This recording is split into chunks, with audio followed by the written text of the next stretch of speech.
Halo semuanya, selamat datang di segmen analisa. Sebuah kasus yang terjadi di Palembang, Sumatera Selatan, ini sepertinya mencederai rasa keadilan di masyarakat. Kasusnya adalah terjadi pada 1 September 2024 lalu, tepat di hari Minggu, ada penemuan seorang gadis ya, usianya masih sekitar 13 tahun, inisial AA, yang masih duduk di kelas 2 SMP di Palembang.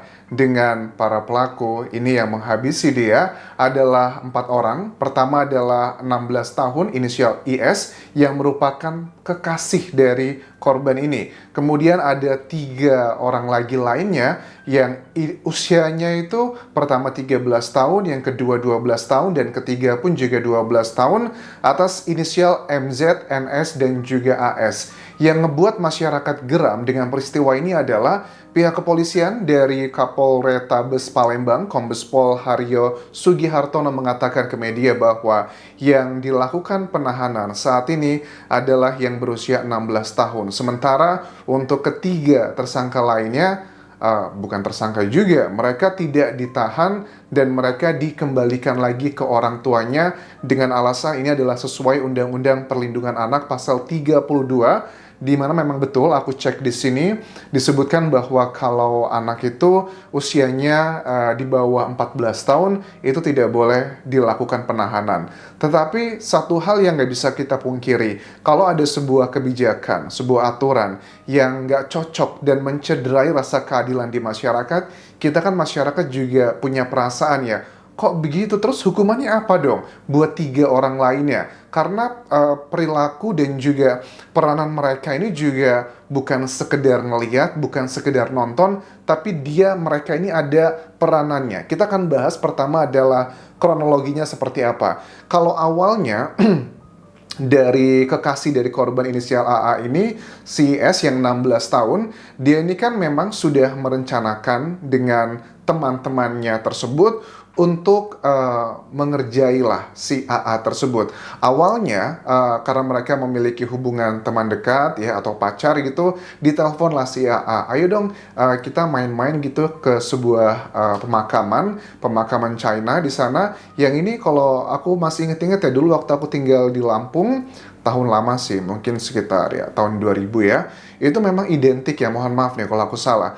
Untuk pemakaman Cina seperti itu dijadikan kayak tempat ajang kayak silaturahmi gitu antara pasangan. Makanya kalau dulu di kampungku ya, waktu aku SMA dulu ya, kalau ada ngelihat sepasang pemuda-pemudi, kamu dari mana? Dari kuburan Cina gitu ya. Udah ketahuan banget pasti habis ngapain. Identiknya adalah tempat seperti itu. Nah, apakah ini juga terjadi di era sekarang untuk kawasan Palembang? Buat warga Palembang, kalian bisa komentar mengenai hal ini, apakah masih berlaku di area sana. Tapi kita tidak mau menyalahkan korbannya, karena aku yakin ya kita nggak bisa mengontrol juga ya, yang namanya darah muda biasanya mau berhubungan dalam tanda kutip yang baik-baik aja, teman dekat seperti itu.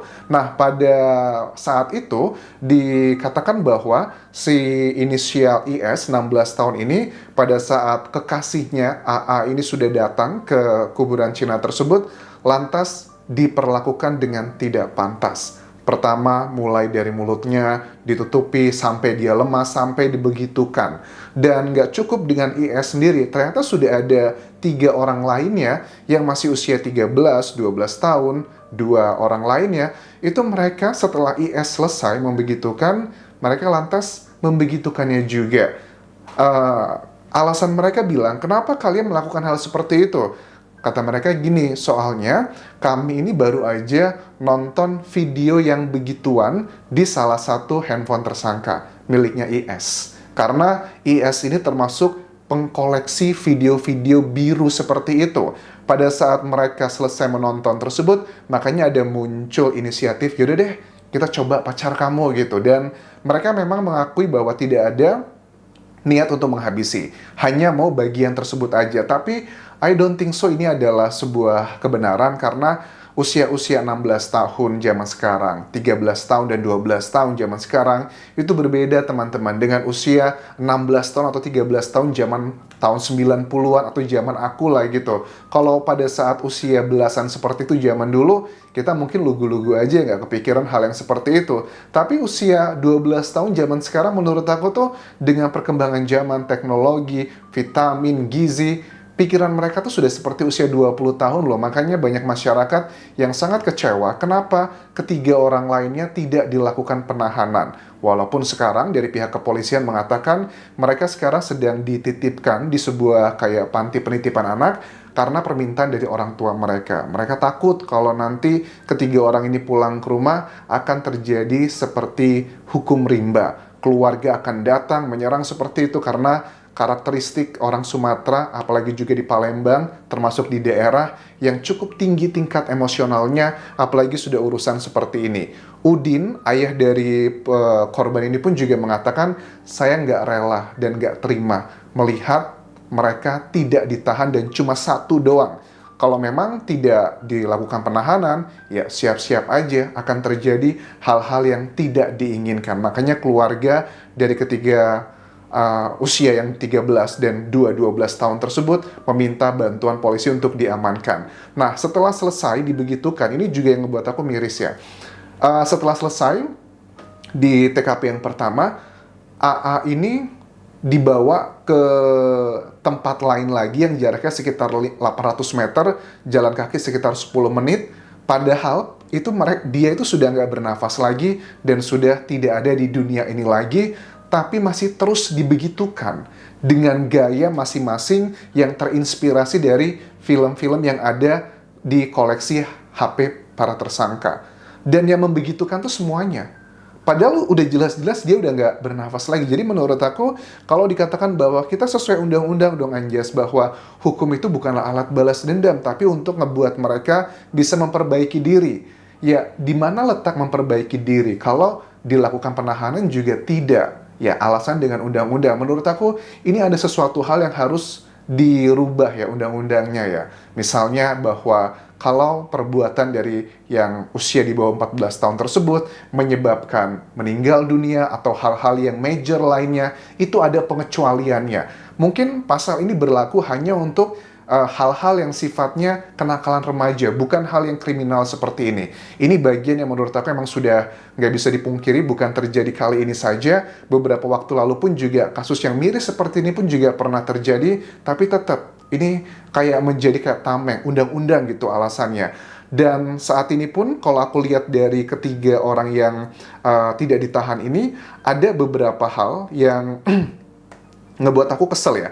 Ini ada salah satu videonya teman-teman. Waktu ditanya-tanya sama salah satu petugas untuk ketiga orang yang dititipkan di salah satu tempat penitipan khusus.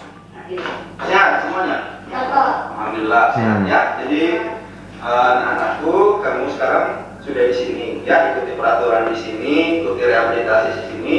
Direhabilitasi. Biar mental kamu jauh lebih baik ya. Oke, ikuti aja aturan yang di sini, jangan neko-neko, ya. Apa yang kamu lakukan, apa yang terjadi saat ini adalah semua adalah resiko kamu ya. Kamu di sini adalah direhabilitasi, bukan di penjara, ya. Direhab akan menjadi lebih baik, paham ya? Nah, ikuti aturan ya. Nanti sholat 5 waktu. Dijaga di sini semua ya, sholat 5 waktu, semua kegiatan harus ikuti ya, harus disiplin. Kalau memang cuma begitu doang, suruh disiplin, kemudian belajar, sholat, kayaknya banyak ya anak-anak yang melakukan hal seperti itu, anak baik-baik, mereka pun sekolah boarding school juga melakukan hal seperti itu. Jadi kalau tidak ada hukumannya, di mana letak jerahnya? Ini bagi aku nggak masuk akal teman-teman. Jadi jangan salahkan ya untuk masyarakat nanti, apalagi kehilangan putrinya yang disayangi.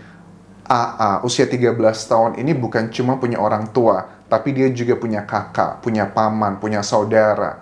Apakah kalian pikir mereka akan ikhlas begitu aja weh, mentang-mentang masih di bawah 14 tahun, mereka bebas gitu ya. Dengan alasan mereka masih di bawah usia 14 tahun gitu. Bahkan yang usia 16 tahun, pacarnya sendiri IS ini ya, itu pun dakwaannya, tuntutannya cuma 15 tahun penjara. Karena ya harusnya sih sudah ada pasal merencanakan. Inilah menurut aku tuh ya undang-undang juga di bawah 18 tahun tidak boleh diberikan hukuman yang maksimal. Tapi kalau aku lihat dia kayaknya ada kebohongan deh teman-teman. Kebohongan, dia bilang bahwa rencananya nggak sampai dihabisi, tapi cuma dibegitukan doang. Tapi anehnya pada saat si AA sudah nggak lagi bernafas, dipindahkan ke lokasi kedua, masih terus dibegitukan. Artinya memang ini anak sudah ngerti bahwa kalau di pasal diketahui bahwa tidak ada niat untuk berencana, itu kan akan berefek besar ya. Kalau memang ini terbukti ada unsur berencana, ya hukumannya harusnya maksimal. Rencana itu adalah terletak antara perilaku dengan rencananya itu ada jeda. Jedanya itu nggak ada hitungan menit, berapapun lah. Dalam undang-undang diaturnya seperti itu. Dan mereka kayaknya knowledgeable ya. Kayaknya dia membisiki deh, kamu ngomongnya gini ntar pengakuannya, biar nggak dapat maksimal. Jadi ini bener-bener bagian yang ngebuat kita emosi dan juga geram. Ya, sekali lagi aku rasa apapun undang-undang alasan, tapi kasus ini tuh beneran ngerasa kayak mencederai rasa keadilan di masyarakat. Jangan salahkan kalau nanti terjadi hukum rimba buat para tersangka ini. So, terima kasih sudah menonton. Sampai jumpa lagi di video berikutnya. Tinggalkan like dan juga komen, subscribe channel YouTube ini, follow Instagram, Facebook page, dan juga akun TikTok Kudian Jasa Sumara.